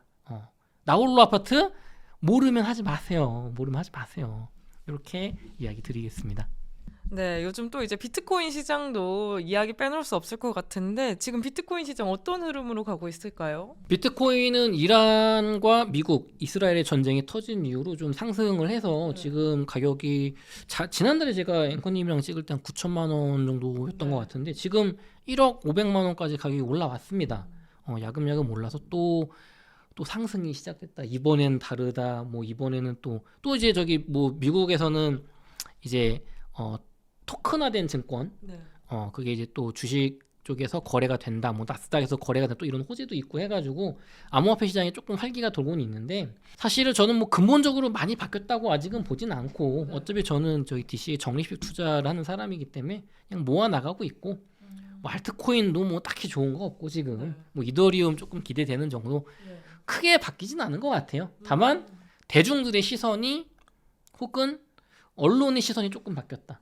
그러니까 2달 전에 예은님한테 제가 1억 정도 할 때 그렇게 많이 안 떨어질 수 있지 않을까 했다가 8천만 원 갔을 때는 막 댓글이 막 안 좋았다가 지난달 때는 그거 찍고 나서 제가 물론 좀 근본적인 얘기는 하긴 했지만 지난달에 찍고 나서 비트코인이 또 오르니까 댓글들이 청정해요. 욕을 안 해 이번에는. 그리고 또 요즘 제가 암호화폐 쪽에 조금 씬에 있다 보니까 출판사에 있다 보니까 암호화폐가 이렇게 조금 올라오면 언론 쪽에서 저 말고 저명한 저희 작가님한테 인터뷰가 막 와요. 떨어지면 안 오고 그 패턴이 있거든요. 지금은 흐름이 좀 나쁘지 않다. 네. 다만 이제 가격이 오를 거냐 떨어질 거냐 그거는 다른 얘기예요. 어쨌든 비트코인파는 지금 흐름이 나쁘지 않습니다. 근데 작년에 막 1억 7천을 갔다가 막 9천 내려갔다가 지금 다시 1억 500 정도 가고 있잖아요. 네. 그러면은 상승 추세로 돌아섰다고 보기엔 아직 이르겠죠? 당연히 이르고 그 지난달에 제가 강의 영상 나왔을 때 좀 근본적인 얘기를 했더니 제가 되게 좋은 댓글을 하나 봤어요. 그래서 어차피 지금 이 영상 보시는 분을 비트코인 가격이 오릅니다 떨어지면 맞추지도 못할 거 아니에요. 제가 나와서 뭘 맞추겠어요. 그럼 제 얘기 듣고 사실 거예요 오른다고 하면? 그럼 또 떨어져서 물리겠지. 그럼 떨어진다고 하면 파실 거예요? 제 말 듣고? 그러니까 이런 쓸데없는 얘기 말고 제가 여러분 시청자분들께 도움되는 얘기 하나 해드릴게요. 지난달 제가 영상에 나와서 암호화폐와 이제 그 투자자분들 이제 단타 투자를 어떻게 해야 되는지 기준이 없는 걸 비판하고 이더리움 물린 분들 저기 남들한테 속으면 안 된다 그런 얘기 했잖아요. 근데 댓글에 뭐가 달렸냐면 제가 나는 최악의 경우에는 2030년에 비트코인 가격이 또 1억 8천까지밖에 못 갈 수도 있다고 본다. 그래서 물을 타서 평단 낮춰서 뭐 8년에 2배 먹으면 괜찮냐 이런 얘기 했더니 댓글에 비트코인 같은 초위험 자산에 투자하면서 고작 8년에 2배를 벌려고 그런 자산을 투자합니까? 저는 일단 두 가지에서 놀랐는데 여러분 8년에 2배는 되게 상위 10% 수익률이에요. 그게 적은 게 아니에요. 근데 우리는 뇌가 절여져 가지고 야 8년에 2배 웃기고 앉아냐 10배는 벌어야지 이러고 있고 두 번째 전제가 있죠. 이분이 비트코인 같은 초위험 자산을 투자하는데 8년에 2배 벌 거면 차라리 안전한 S&P 500에 지수 투자하지 말지라고 하면 말이 되죠. 네. 근데 그분의 시각과 저의 시각이 뭐가 다르냐면 투자 아이디어가 다른 거예요, 여러분. 그분은 비트코인이 위험을 감수하고 10배, 20배 가는 자산으로 보시는 거고, 저는 그 가능성이 있지만 굉장히 천천히 우상향하는, 혹은 금처럼 7, 8년 동안 가격이 안 오르다가 튀어오를 수 있는 그런 자산으로 갈 가능성도 보는 거예요. 그러니까 저한테 비트코인은 고점이 확 올라갈 수 있는 위험 자산 가능성도 있지만 디지털 금으로서의 서서히 보합하다 갑자기 튀어오르고 서서히 가다 튀어오르지만 전체 수익률이 아주 좋진 않은, 그냥 한 10년에 2배 크게 봤을 때 그 정도 가는 안전 자산으로도 저는 될 수 있다고 보는 거예요. 아주 쉽게 말하면 디지털 금, 진짜 디지털 금, 화폐 말고. 화폐로는 전혀 안 쓰요. 여러분, 금은 화폐로 안 쓰이잖아요. 그쵸. 금이 주식보다 수익률이 낮잖아요, 장기적으로. 네. 근데 금 왜 삽니까? 최후의 보루로 사는 거잖아요. 저는 비트코인이 최후의 보루로서 금과 같은 역할로 사는 게 한 70%가 되거든요. 네. 근데 많은 분들은 저처럼 보는 게 아니고 얘가 화폐로서의 기능, 혹은 금이지만 뭔가 사람들의 이걸 타고서 확 올라가는 뭐랄까 투기 자산으로서의 금, 네. 아니면은 얘가 뭔가 디지털 시대에 뭐 모르겠어요. 이게 무슨 뭐 저 이더리움이 될 것 같은데 얘가 디지털 시대에 뭘로 쓰인대잖아요. 맨날 그쵸. 뭐 된다고. 그렇게 돼서 뭔가 얘가 폭발할 수 있다, 우주 폭발할 수 있다, 이렇게 보는 시각이 있잖아요. 쉽게 말하면은 이 비트코인이 10년 동안 100만 달러가 될 수 있다라고 저도 봐요. 그 가능성이 있다고 봐요. 이렇게 뭐랄까 이렇게 많이 쓰게 돼서. 근데 그거보다는 저는 디지털 아트, 그러니까 이제 경매, 그림 경매, 골동품 경매, 이런 부자들의 취미로 남을 가능성을 꽤 높게 보는 거예요. 그러니까 이게 투자 아이디어를 가르는 거거든요. 그러니까 결국에는 우리가 비트코인이라는 거를 공부할 때 투자를 하시기 전에 이걸 정해야 돼요. 내가 비트코인 책들 읽어보고 공부를 했더니 비트코인은 어떤 자산이다. 데피니션. 1100만 작가님께서 저하고 2025년 초인가 그때 제가 아마 테슬라가 굉장히 주가가 안 좋아서 제가 인터뷰 웅달 책방에서 할 때 여쭤봤던 것 같은데, 테슬라가 막 떨어질 때였어요. 그때 테슬라 이거 2차전지 되게 안 좋고 막 미국에서 안 사고 저기 트럼프랑 붙어 먹었더니 저기 정치 묻어가지고 영국, 유럽에서 안 산다. 주가 어떻게 되냐 했더니 1100만 작가님이 주식을 투자할 때는 데피니션을 명확히 하는 게 가장 중요합니다. 테슬라라는 기업을 2차 전지 회사 혹은 자동차 회사로 볼지, 그러니까 전기 자동차 회사로 정의를 하고 투자를 할 것인지, 테슬라라는 회사를 전기 자동차도 하지만 여기는 보험이라든가 아니면 뭐 이제 반도체, 로봇 회사, 로봇과 AI 회사로 볼 것이냐가 엄청나게 달라진다고 하셨거든요. 전기차 회사로 보면 테슬라는 안 되죠. CATL한테 안 되지, 중국 회사한테. 근데 테슬라를 로봇과 AI 전기차 회사, 로봇 회사, 그 다음에 그걸 바탕으로 보험을 팔 수 있는 회사라고 본다면 얘는 이쪽의 PER은 훨씬 달라지니까, 유망성이 달라지니까. 그러니까 결국에는 내가 투자하는 자산을 명확하게 정의하는 게 중요한 거예요. 나는 이 자산이 디지털 금, 안전자산으로서 금 정도 수익률을 바라보는 걸로 될 거라고 보고 투자를 하느냐, 그 이상의 10배, 100배를 갈 수 있는 그런 나스닥 같은, 코스닥 같은 종목으로 보느냐, 이게 달라지거든요. 근데 비트코인은 이번 시즌에 2021, 22년에서 26년 시즌에 디지털 금도 증명을 못했고 10배, 100배 가는 뭐 화폐로서도 둘 다 증명을 못했단 말이에요. 특히 디지털 금 미니멈도 증명을 못했어요. 그렇기 때문에 저는 자산 비중을 축소했는데, 그럼에도 불구하고 제가 바라보는 비트코인은 디지털 금은 될 거라고 보는 거예요. 기본적으로 저는. 왜냐하면 부자들이 원하니까. 투자를 할 때 비트코인은 내재 가치가 없다, 얘가 벌어주는 돈이 없다, 이거는 경제학자 스타일이죠. 아파트 부동산 가격을 매길 때 월세 수익률이 얼마고 주변 공급량이 얼마고 이런 거 인구 구조를 따져서 이 가격이 적정하냐 안 따지냐를 하는 게 이제 선생님 스타일이고 교수님 스타일이고, 저 같은 투자자는 강남 아파트 대장이 얼마야? 100억? 그럼 얘가 100억인데 얘는 맞는 걸로 치는 거예요. 얘는 100억이야. 시장이 100억을 인정하니까. 그럼 잠실은 얼마야 돼? 60억 해야지. 그럼 강동구는 40억 해야지. 저기 구리시는 20억 해야지. 근데 구리가 30억이야? 얘는 고평가됐네. 이게 상대 평가 분석법이죠. 근데 이 말도 안 된다고 생각하잖아요. 근데 이게 여러분 경매 시장에서 우리나라 감정 평가사분들이 이렇게 비교 분석법으로 가격을 매겨요. 옆에 건물이 얼마니까 이건 얼마 정도 할 겁니다. 그리고 그걸 바탕으로 대출이 나와요. 이 방법의 장점은 대장 가격을 그냥 인정해 버리잖아요. 그러면은 어떤 이유든지 근본적으로 이 대장 가격을 부자들이 인정 안 하는 요건이 나타났을 때만 내가 조심하면 돼. 이해되세요? 네. 강남 아파트 100억짜리를 재벌 2세, 재벌 3세 혹은 뭐 부자들, 신흥 뭐 전문직들이 영끌해서 빚내서 살 때는 이 가격이 문제가 없어요. 근데 부자들이 일시적으로 1년, 2년, 3년 세금 정책 나왔을 때 아니라 계속 안 사. 그리고 부자들이 점점 팔아. 부자들은 팔고 전문직들이 영끌해서 사는 게 반복이 돼. 그러면 이 자산은 근본적인 문제가 지금 생겼다고 보는 거예요.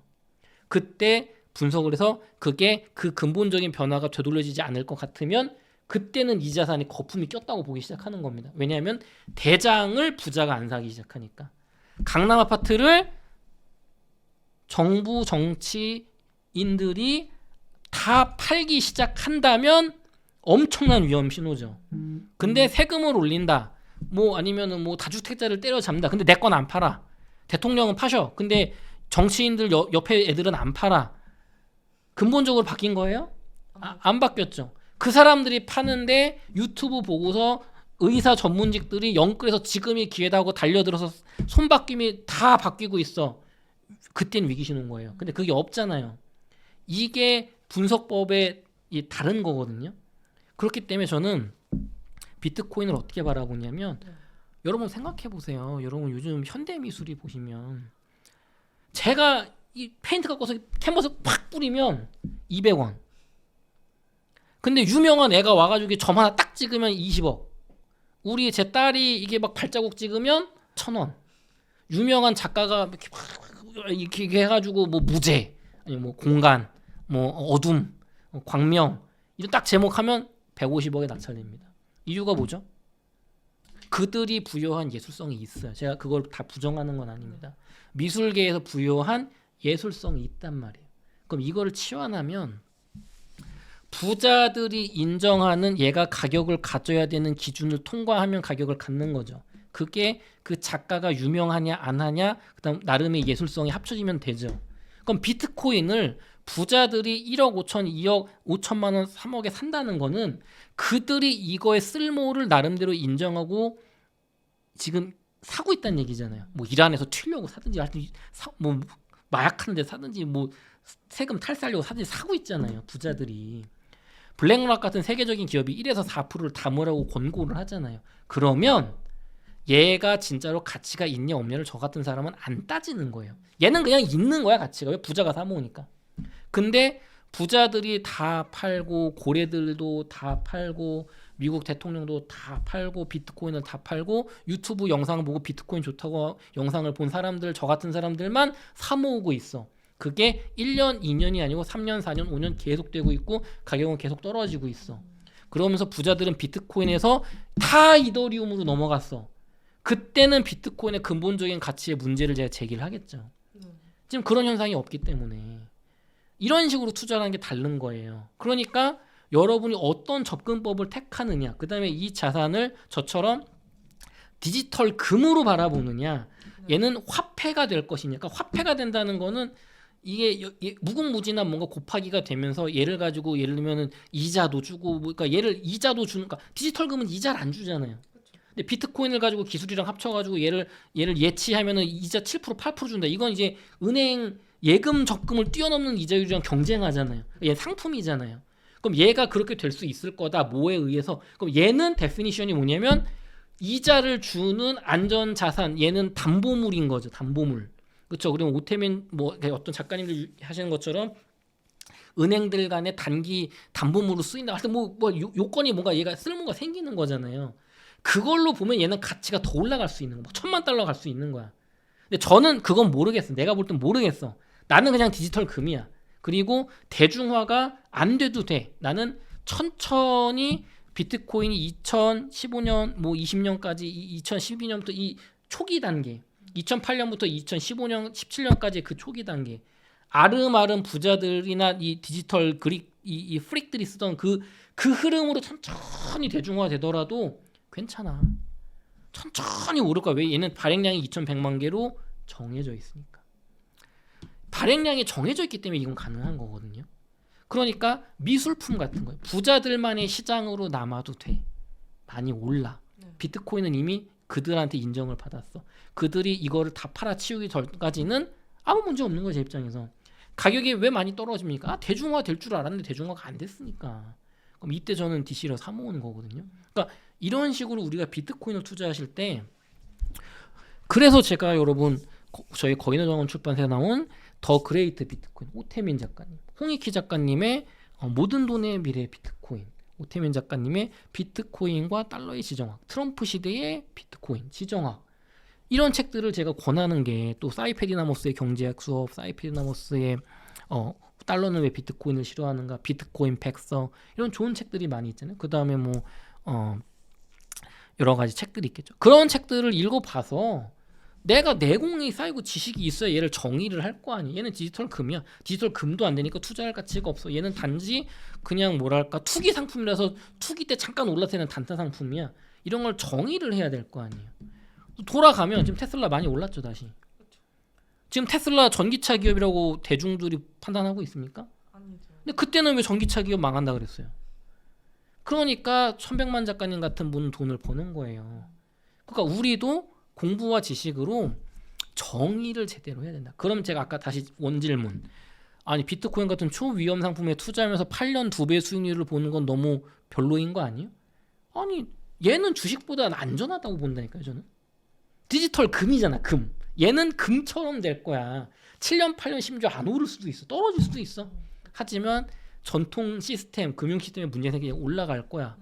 안 올라가면 어떡합니까? 그러니까 저는 순자산의 5에서 15% 이내만 투자를 합니다. 왜냐면 검증이 그 정도까지 안 됐잖아요. 금은 15% 사지만.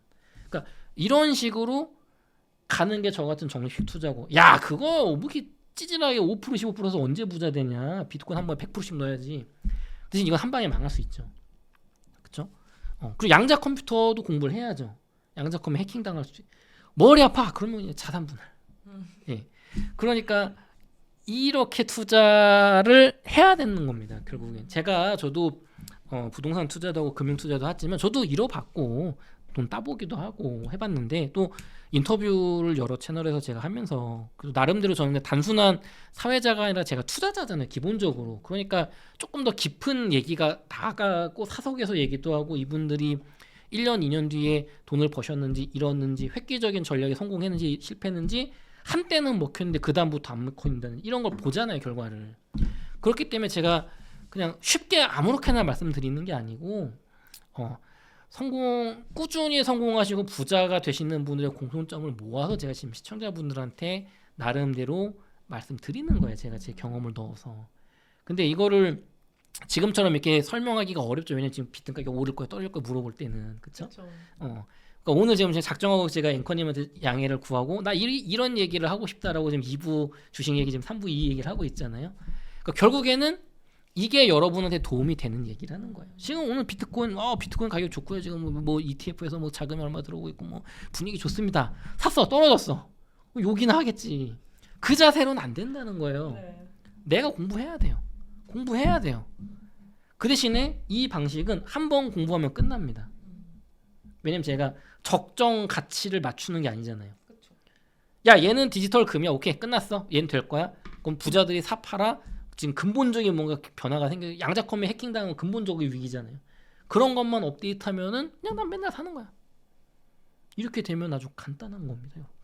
그래서 투자를 간단하게 해야 된다. 하이브리드 정식 투자. 내 집 마련하고 좋은 자산을 전략 자산으로 DCA로 이렇게 하는 거를 저는 이제 AI 부자 스쿨이라는 멤버십을 만들어서 이제 다음 달에 아마 출범할 건데 이런 강의를 좀 하고 있습니다. 네, 오늘 남덕현 이사님과 함께 부동산 시장 이야기부터 가상화폐 이야기까지 나눠봤는데요. 그럼 이사님, 저희 성공의 진심 구독자분들께 마지막으로 한 말씀만 부탁드려요. 여러분, 제가 주식시장을 보다 보니까 삼성전자, 하이닉스, 현대자동차 이렇게 주가가 올랐는데 손해를 보는 분들이 꽤 많다고 이게 기사가 뜨더라고요. 그러니까 결국에는 우리가 예를 들면 지수가 2배가 올랐는데 손해를 볼 수 있다는 게 좀 이상하잖아요. 그럼 지수 투자 안 하고 개별 종목을 했다는데, 그럼 대장인 삼성전자, 하이닉스가 이렇게 올랐는데 현대자동차도 많이 올랐는데 손해를 본다는 게 이상하잖아요. 야, 그러면 제가 저라면은 공부를 다시 할 것 같아요. 내가 만약에 손해를 보고 있다면 이거를 만회하기 위해서 어떤 스킬을 공부하는 게 아니고, 제가 오늘 소개해드린 워렌 버핏 전설의 투자자 이 책 되게 좋거든요. 아니면 최근에 광환구 작가님이 계절성 투자라는 책을 내셨어요. 그 얘기 한번 해드릴게요. 계절성 투자 11사 천국 50지옥이라고 11월에서 4월 사이에는 주식이 오르고 5월에서 10월 사이에 떨어진다. 말도 안 될 것 같잖아요, 이거. 근데 전 구미가 조금 당기는데요. 이거 강욱 작가님 요번에 나오신 나는 달력만 보고 주식 투자한다 서문에 보시면 그래프가 하나 있거든요. 영국 주식 40년치인데 영국 주식 지수를 9월에 사가지고 저기 4월에 파는 거, 하나는 5월에 사가지고 10월에 파는 거 맞나? 그러니까 그 특정 기간에만, 그러니까 격언에 있어. 영국 주식시장에 나오는 격언. 뭐 4월에 사서 9월에 팔아라. 그러니까 시키는 대로 했을 때 4월에 사서 9월에 팔았을 때, 10월에 사서 뭐 3월에 팔았을 때 주식 수익률이 얼마나 날지 예상해 보시겠어요? 그래도 한 10%? 영국 금융가에서 격언대로 4월에 사서 9월에 팔면 20년 동안 수익률이 1800%예요. 근데 네. 10월에 사서 3월에 팔면 어떻게 되는지 아세요? 마이너스 7%. 원금을 이쪽은 까먹었어. 20년 동안. 네. 이쪽은 18배가 됐어요. 네. 단지 10월에 사서 4월에 팔았는데. 이게 계절성이거든요. 이게 나름대로 패턴의 이유가 있다는 거예요. 우리 비트코인 같은 경우도 사이클이 있듯이. 그러니까 이런 계절성 투자라는 거를 공부를 해서 내가 그냥 주식 투자를 하더라도, 야, 2월은 뭐가 좋고 4월은 뭐가 좋고 몇 년도에는 뭐가 좋고 이런 게 나름대로 데이터가 있단 말이에요. 그럼 그걸 보고 비중을 좀 줄이거나 이런 공부를 할 수가 있잖아요. 그러니까 결국엔 여러분, 저는 우리 성공의 진심인 성정일 TV 시청자분들께서 주식 투자든 비트코인 투자든 부동산 투자든 기본적인 걸 공부를 해야 돼요. 부동산을 알고 싶으면 앞으로 3년 부동산을 미쳐라 제 책을 사서 일단 읽어보시고, 주식을 알고 싶으면 워렌 버핏 전설의 투자자 이 책을 일단 사서 읽어보시고, 비트코인을 알고 싶으면 더 그레이트 비트코인 오태민 작가님 책 일단 읽어봐야죠. 그리고 그게 끝이 아니라 한 달 동안 미쳐서 읽어봐야죠. 근데 그런 걸 내가 안 하고서 돈을 벌길 바라는 건 도둑놈 심보예요. 도둑놈 심보. 그런 건 없어요. 그냥 운으로 되는 거예요. 운으로. 그래서 우리 시청자분들, 제가 오늘 긴 시간 얘기했는데, 제가 부동산 얘기할 땐 되게 자신감 있게 단정적인 표현도 쓸 때가 있잖아요. 이렇게 될 겁니다. 네. 근데 주식이나 비트코인 얘기할 때는 되게 조심스럽게 이럴 수도 있고 저럴 수도 있고 모르겠다, 혹은 나는 이렇게 한다, 이런 식으로 둥글둥글하게 가잖아요. 제 역량을 알고서 조절하는 거예요. 근데 너무 많은 유튜브 상의 전문가분들이 제가 보니까 이분이 그 정도까지 벌어보지도 않고 경험도 부족한데 막 지른단 말이에요. 본인 사업을 위해서. 근데 그게 또 자극적이니까 먹혀. 저처럼 비트코인 8년에 2배 벌려고 저는 디지털 금으로 보고 하고 있습니다 하면은 누가 그거 클릭해서 보고 누가 투자하려고 하겠습니까? 비트코인 투자하시는 분들은 10배, 20배 원하는데. 근데 그게 현실이라면, 공부 안 한 사람들이 벌 수 있는 게 그 정도라면 알려줘야 되잖아요. 지식산업센터나 생활용 숙박시설 투자하지 말라고 제가 22년도 앞으로 3년 부동산에 미쳐라 책에 써놨단 말이에요. 부모님 눈에 피눈물 흘리게 하기 싫으면 그런 거 쳐다도 보지 말라고. 근데 그때는 그거로 내면 잘 팔렸거든요. 책도 잘 팔리고 강의도 잘 팔리고, 저기 동탄에 지식산업센터 팔아먹고, 남양주에도 팔아먹고. 지식산업센터가 경기도에 있는 게 어떻게 됩니까? 서울도 안 되는데. 그러니까 이런 세상이란 말이에요. 그래서 여러분, 절대로 유튜브만 보고 트위터만 보고 인터넷 글만 보고 여러분의 멘탈이 투자가 흔들리면 안 되고, 내가 판단하고 내가 투자하는 겁니다. 공부하셨으면 좋겠습니다. 네, 이사님 귀한 인사이트 감사합니다. 오늘 저희가 준비한 인터뷰는 여기까지고요. 오늘 인터뷰가 여러분의 투자 전략에 도움이 되셨다면 좋아요와 구독, 알림 설정 잊지 마시고 저희는 다음 인터뷰로 찾아뵙겠습니다. 감사합니다. 감사합니다.